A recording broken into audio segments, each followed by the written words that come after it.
The champagne is finally off of ice down in Miami, even though, you know what? You saw those guys. 1972 was a long time ago. You saw them when they had their ceremony early in the year. They're getting old. 50 years is a long time. And those guys, they didn't have state-of-the-art health care like we have now in the NFL. No, and, to me, if I'm an Eagles fan, I'm just fine with what happened Monday night. As the season wears on, I went through this with the Colts a few years back when they were 13-0. We saw the pressure get to the Patriots when they run out in the regular season. I think it becomes a story. That becomes the weight around your neck when you're chasing that undefeated record. So to me, if I'm an Eagles fan, I'm happy that this loss is there. It's done. The big thing for the Eagles, they'd had 2 turnovers the entire season. They had 4 Monday night against the Commanders. So I think it's a good thing for the Eagles. I think they move forward. They made 2 big signings. This past week, the biggest being Ndamukong Suh, who will join that defensive line for the Eagles.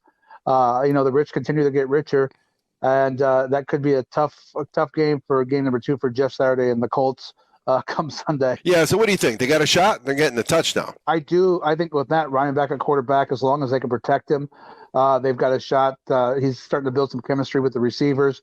Hopefully Jonathan Taylor can build in the game that he had last week, over 100 yards.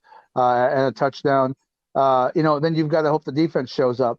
If I think they'll take a look at what the Commanders did Monday night, and try to play something similar type of defense and keep those wide receivers under control. They have young, fast linebackers, which helps when you've got a running quarterback. You've got guys who can chase down the quarterback. I think that helps a lot. I think it could be interesting. It's not one of those ones where I think it's going to be a 7-point or less loss. I think it's one of those games where the Colts either going to win the football game or they're going to get blown out. I don't think there's any really medium here. I think it's going to be one of those 2 extremes. Yeah, and then that's really normally what happens when you have a winning team and a losing team, and they meet. So, yeah, I think I'm going to take the Colts and lay the points just because 7's still a lot of points in the NFL. Yeah, and we saw the Eagles. I mean, it's not like what we saw for 4 quarters was a shock. We had seen that in the second half in about 4 or 5 of their games where they just stopped playing football. Yeah, and the Colts have a decent secondary, and again, I think with the fast, I know, of course, Shaq Leonard's out on IR, but, they have some fast linebackers and they've got after the quarterback the last couple of games. So there's a shot. I'll take the Colts and get the touchdown. Why not? All right. And then Sunday night, Kansas City and the Chargers, they already played. Actually, they played on, I think, a Thursday night, if I remember, back early in the season. So another prime time they got flexed up. What do you think? Well, you keep waiting for the Chargers offense to get going.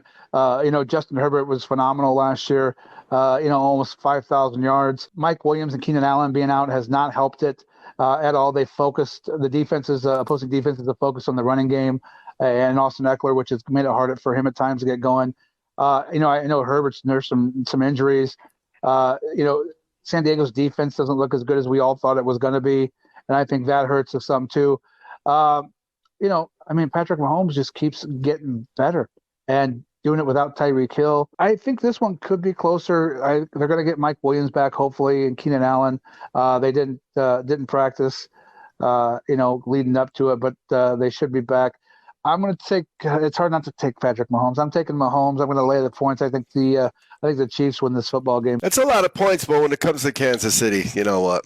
Is there ever too many points? No, and there's no home field advantage either. So I think that makes it a little easier. And Kansas City fans, let's be honest, like a good college team, they travel very well. So yeah, I think it's going to be a Kansas City win. Patrick Mahomes loves showing out on national TV for sure. So. I think we see a few wrinkles in Andy Reid's offense, in this game. No doubt about it. It's a big game, too, because it cushions them. This is it. They win this game, and they're winning that division pretty much.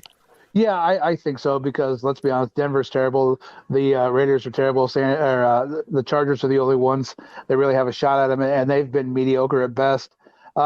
But, you keep waiting every week. Is this going to be the week, like we said, that Justin Herbert breaks out? And sooner or later, I'm going to get tired of waiting. I'm not going to know. But it's hard, man, in the NFL when you don't have your top receivers.